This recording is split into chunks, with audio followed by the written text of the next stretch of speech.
I was in the Air National Guard, which is part of the United States Air Force. To end my career, I was actually activated and put on active duty for almost 5 years. And I just recently retired on June 1st, so now I'm an official Air Force retiree. Originally, I was going to be gone for 6 months from the college, and I ended up being gone for almost 5 years. I'd say the most memorable part of being called to active duty was when I told the people here, the human resource staff, my supervisor, that my orders were being extended. And I think I got like a pause when I told them that. I didn't feel like any negativity. From that point in time, I always felt support from my peers, my employees, my supervisor, the leadership of the college. It was all positive. The college, when I started, their military leave policy simply said, we will follow the federal guidelines. We will follow you, Sarah. And the human resources staff tapped into myself and at least one of the other veterans, and we actually helped revamp that policy and procedure.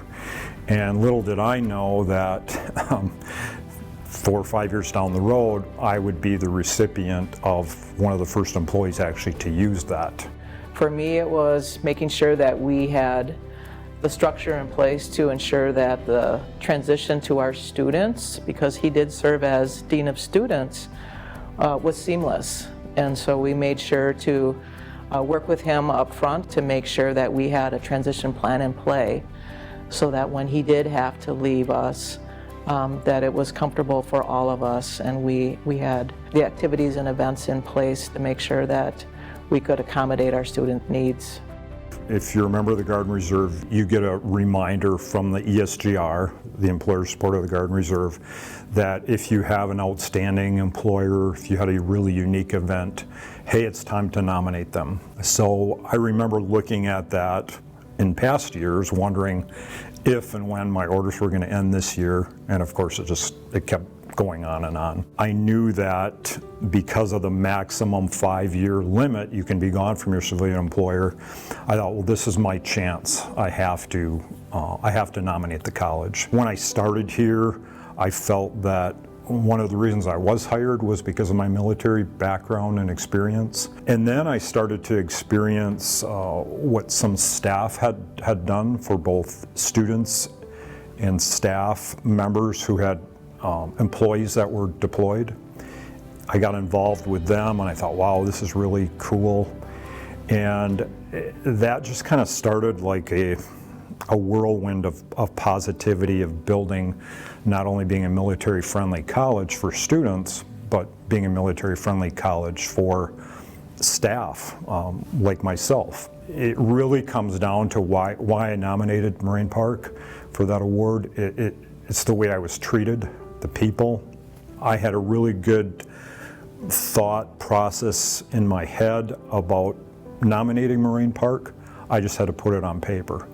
And even then, when I put it on paper, I reached out to people here and they helped me, and fortunately we were lucky enough for the college to be selected. So I also nominated the entire Student Services Department for the 7 SEALs Award, which is an award that doesn't specifically have to go to a person, it can go to a group of people. And that was my way of showing appreciation to the entire Student Services Department, because again, so many of the staff, whether they were my direct reports, a lot of the managers, a lot of the leadership within that department really showed me support while I was gone and kept me in the loop.